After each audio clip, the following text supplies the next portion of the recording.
नमस्कार, आप देख रहे हैं ललितपुर बीएसएफ जन आशीर्वाद में विकास सोनी। आज आपको लेकर चलते हैं पुलिस अधीक्षक कार्यालय, जहां पर आईएमए के ललितपुर के सभी प्रतिष्ठित डॉक्टर उपस्थित हैं और इनका किस संबंध में ज्ञापन है, उस ज्ञापन से हम आपको रूबरू कराते हैं और जानते हैं क्या कहना है इनका। नमस्कार, आपका ललितपुर बीएसएफ जन आशीर्वाद में स्वागत है। क्या कहना चाहिए, किस संबंध में आज आपने ज्ञापन दिया? राजस्थान में डॉक्टर रचना शर्मा ने जिस दबाव में आकर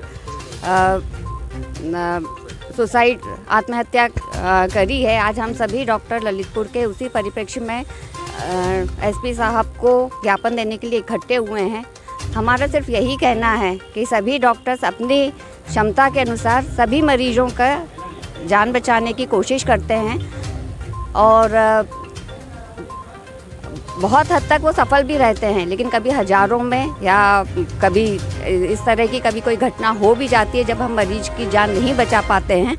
तो इसमें जनता डॉक्टर के ऊपर इतना प्रेशर बनाती है कि अगर यदि उसे आत्महत्या करनी पड़े तो ये बहुत दुखद संदेश है सभी जनता के लिए। यहाँ पर हम सभी डॉक्टर इसीलिए इकट्ठे हुए हैं कि कभी किसी डॉक्टर के ऊपर इतना दबाव नहीं बनाया जाए कि वो आत्महत्या के लिए प्रेरित हो। ये इस तरह के अगर यदि घटना होती रहेंगी तो चिकित्सक वर्ग अपना काम कभी ठीक से नहीं कर पाएंगे और उन्हें हमेशा इस तरह का डर रहेगा कि हम अगर यदि कोई सीरियस मरीज लेते हैं, अगर उसकी जान बचाने में असफल रहते हैं तो हमें हो सकता है कि इस तरह का कदम उठाना पड़े। सिर्फ आज हम इसीलिए इकट्ठे हुए हैं। हम सभी चिकित्सक अपने लिए, अपने सभी चिकित्सक बंधु के लिए सुरक्षा चाहते हैं और आगे इस तरह की कभी कोई घटना ललितपुर में या कभी पूरे देश में ऐसा ना हो, बस यही चाहते हैं। अगर ललितपुर में अगर ऐसी घटना होती है तो आपके द्वारा क्या क्या कदम रहेंगे? हम यहाँ पर सभी चिकित्सक बंधु इकट्ठे होकर कम से कम उस मरीज के लिए और मरीज के परिजनों को ये समझाने का प्रयास करेंगे। और दूसरा, हम एडमिनिस्ट्रेशन से, एसपी साहब से, डीएम साहब से ये चाहते हैं कि इस तरह की कमेटी बनाई जाए जो पहले अवलोकन करे कि कहाँ किसकी गलती है, फिर उसके बाद ही उचित कदम उठाया जाए। बहुत बहुत धन्यवाद। आपको में अगर ऐसी घटना होती है तो आपके संगठन से क्या क्या कदम रहेंगे, क्या करेंगे?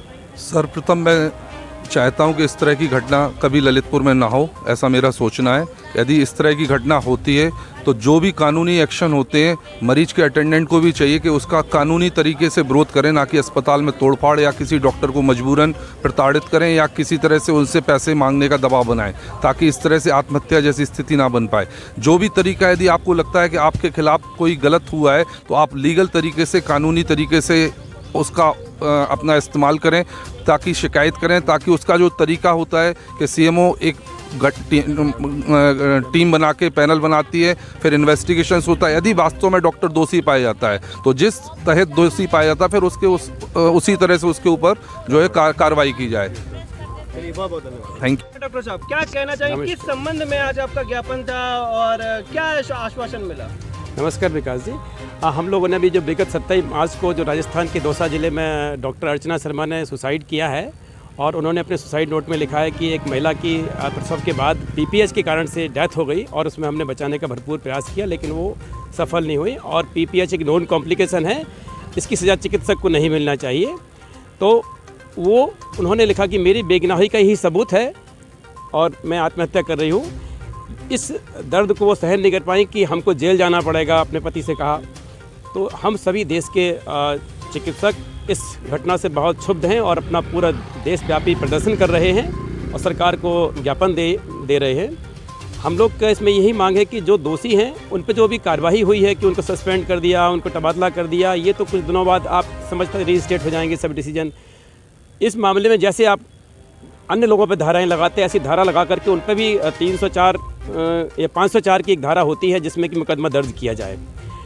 और कुछ असमझ तत्व जो थे उस कस्बे के रहने वाले, जिन्होंने कि उन पर उनके अस्पताल को तोड़फोड़ करने और उनको बदनाम करने के लिए जो प्रयास किया, ऐसे इस तरह के असमझ तत्व पूरे देश में सक्रिय हैं। और कभी इस तरह की जब घटना होती है तो लोग अस्पताल को जो है कोई पैसा वसूलने की कोशिश करता है, कोई तोड़फोड़ करता है। तो इस तरह की घटनाओं से हम पूरे डॉक्टर कम्युनिटी हमारी आक्रोशित है। हम लोगों ने विगत 1 साल पहले भी इस तरह का सरकार को ज्ञापन दिया था। सरकार ने बहुत सारे कानून बनाए थे और इसमें एक अभी हमारी एक नज़ीर हमने भी जो एसपी साहब को, डीएम साहब को दी है।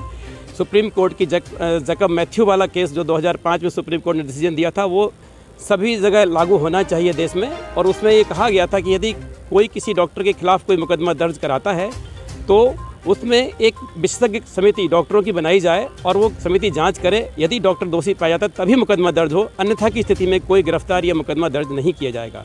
हम चाहते हैं प्रशासन इस चीज़ पर पूरी तरह मुस्तैद रहे, इस तरह की घटनाएं ना हो। और ये जो डॉक्टर अर्चना शर्मा ने जो अपना आत्महत्या किया, उससे हम लोगों ने अपना एक होनहार चिकित्सक खो दिया। इस तरह से डॉक्टरों को अनावश्यक रूप से समाज के असामाजिक तत्व जो हैं परेशान करते हैं। और इस केस में चूँकि पुलिस ने जो 302 की धारा लगाई उस डॉक्टर पर, ये बहुत गलत है। और शीघ्र से ही उस जो SHO है जिन्होंने ये मुकदमा दर्ज किया था, उन पर धारा 504 के तहत मुकदमा दर्ज की जाए। इसकी भी गाइडलाइंस IPC कोड में हैं। और अगर किसी डॉक्टर या किसी अस्पताल के खिलाफ़ कोई इस तरह की जो है तोड़फोड़ कुछ करता है तो उसमें जो कार्रवाई होना चाहिए वो यहाँ स्थानीय अधिकारियों को हम लोगों ने ऐसा कहा कि आप अपने सभी SHOs को ये गाइडलाइंस दे दी जाएं। कभी इस तरह की घटना हो तो वो एक कमेटी गठित कराए CMO से और उसके बाद जांच के बाद ही उस पर कोई निष्कर्ष पर पहुँचे। बहुत बहुत धन्यवाद। कानून